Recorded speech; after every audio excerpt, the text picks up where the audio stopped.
जय माता दी दोस्तों। वर्ल्ड बेस्ट मैजिक में आपका हार्दिक स्वागत है। कैसे हैं आप सब? ये बताने के लिए कमेंट बॉक्स में जय माता दी जरूर लिखें। दोस्तों, आज हम बात करेंगे बच बारस यानी गोवत्स द्वादशी की संपूर्ण पूजन सामग्री लिस्ट के बारे में। इसके अलावा हम इस वीडियो में आपको बताएंगे बच बारस की संपूर्ण पूजा विधि क्या है और इसके व्रत के नियम क्या हैं। इस दिन आपको क्या करना चाहिए और क्या गलती आपको भूल कर भी नहीं करनी चाहिए। इस दिन क्या खाना चाहिए और क्या नहीं खाना चाहिए। साथ ही हम आपको बताएंगे कि बच बारस का उद्यापन कैसे करना चाहिए। दोस्तों, बच बारस का त्यौहार जन्माष्टमी के 4 दिन बाद भाद्रपद माह के कृष्ण पक्ष की द्वादशी को मनाया जाता है। इसे गोवत्स द्वादशी या बच दुआ के नाम से भी जाना जाता है। बच बारस के दिन विवाहित महिलाएं पुत्र प्राप्ति और उनकी मंगल कामना के लिए व्रत करती हैं। इस दिन व्रत रखने वाली स्त्री को गाय और बछड़े की पूजा करनी चाहिए। अगर किसी के यहाँ गाय का बछड़ा ना हो तो किसी दूसरे के गाय के बछड़े की पूजा की जा सकती है। किसी भी सूरत में गाय का बछड़ा ना मिले तो आप बच बारस की पूजा के लिए मिट्टी की गाय और गाय का बछड़ा बनाकर उसकी पूजा करें। आपको बता दें कि बच बारस के दिन आपको कुछ बातों का ध्यान भी रखना चाहिए। इस दिन गाय का दूध और दूध से बने पदार्थ जैसे दही, मक्खन, घी आदि का उपयोग नहीं करना चाहिए। इसके अलावा गेहूँ, जौ, चावल तथा इनसे बने खाद्य पदार्थ भी नहीं खाए जाते हैं और भोजन में चाकू से कटी हुई किसी भी चीज का सेवन नहीं करना चाहिए, अर्थात भूलकर भी इस दिन चाकू का इस्तेमाल नहीं करना चाहिए। इस दिन अंकुरित अनाज जैसे चना, मोठ, मूंग, मटर आदि का उपयोग किया जाता है। भोजन में बेसन से बने आहार जैसे कढ़ी, पकौड़ी, भजिए आदि तथा मक्के, बाजरे, ज्वार आदि की रोटी और बेसन से बनी मिठाइयों का उपयोग किया जाता है। इस दिन बाजरे की ठंडी रोटी खानी चाहिए। इसके अलावा इस दिन गाय के दूध की जगह भैंस या बकरी के दूध का इस्तेमाल करना चाहिए। चलिए अब हम बात करते हैं बच बारस की पूजन की सामग्री के बारे में, जो इस प्रकार है। बच बारस का पटा बनाने के लिए गीली मिट्टी, पूजा के लिए भैंस का दूध और दही, भीगा हुआ चना और मोठ लें।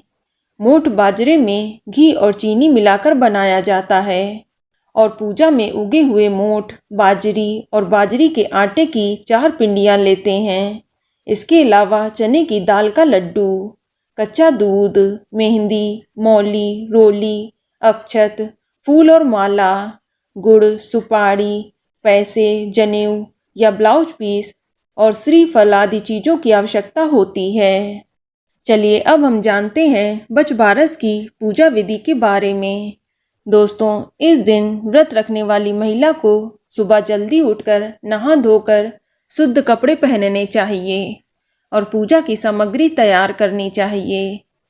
दूध देने वाली गाय और उसके बछड़े को साफ पानी से नहलाकर शुद्ध कर लें और उन्हें नए वस्त्र ओढ़ाएं, फूल माला पहनाएं, उनकी सींगों को सजाएं और उन्हें तिलक करें। गाय के रोली का टीका लगाकर उसमें चावल के स्थान पर बाजरा लगाएं।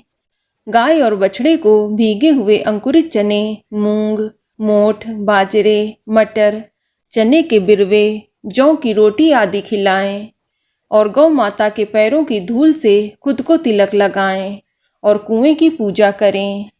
कुएं के प्रतीक के तौर पर घरों के बाहर गोबर से घेरा बनाकर उसमें पानी भरकर उसका पूजन किया जाता है।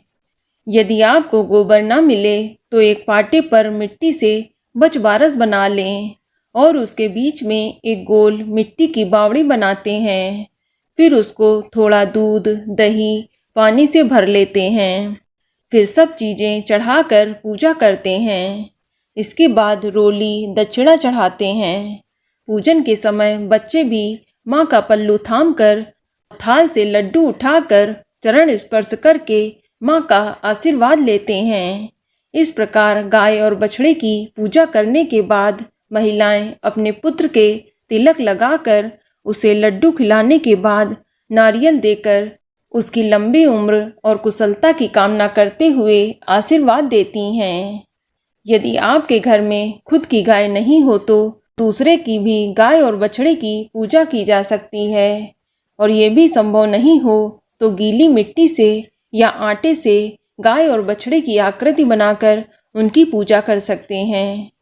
कुछ लोग सुबह आटे से गाय और बछड़े की आकृति बनाकर पूजा कर लेते हैं। दोस्तों, बजबारस के चित्र की पूजा भी की जा सकती है। दोस्तों, जब शाम को गाय चारा खाकर घर वापस आती है तब उसका पूजन दोबारा करें। धूप, दीप, चंदन, नैवेद्य आदि चढ़ाएं। इसके बाद हाथ में मोठ और बाजरे के दाने को लेकर बजबारस की कहानी सुनें और अपने बड़े बुजुर्गों के पैर छूकर उनका आशीर्वाद लें। दोस्तों, इस दिन मोठ और बाजरे का दान करें। सास को बायना देकर उनका आशीर्वाद लें। बायने के लिए एक कटोरी में भीगा हुआ चना, मोठ, बाजरा और रुपया रख कर दें। चलिए अब हम जानते हैं बजबारस के व्रत का उद्यापन कैसे करना चाहिए। दोस्तों, जिस साल लड़का हो या जिस साल लड़के की शादी हो उस साल बजबारस का उद्यापन किया जाता है। सारी पूजा हर वर्ष की तरह ही करें। सिर्फ थाली में 1.25 सेर मीठे मोठ बाजरा की तरह कुद्दी करें। 2-2 मुट्ठी मोई का और 2-2 टुकड़े खीरे के 13 कुंडी पर रखें। उसके ऊपर एक तियल यानी 2 साड़ियाँ और ब्लाउज पीस और रुपया रखकर हाथ फेर कर सास को छू कर दें। इस तरह बजबारस का उद्यापन पूरा होता है। तो दोस्तों, ये जानकारी आपको अच्छी लगी तो कमेंट में जय माता दी जरूर लिखें, और अगर आपका कोई सवाल हो तो उसे कमेंट बॉक्स में अवश्य पूछ लें। और इस वीडियो को लाइक करें, शेयर करें और साथ ही साथ चैनल को सब्सक्राइब करें। धन्यवाद।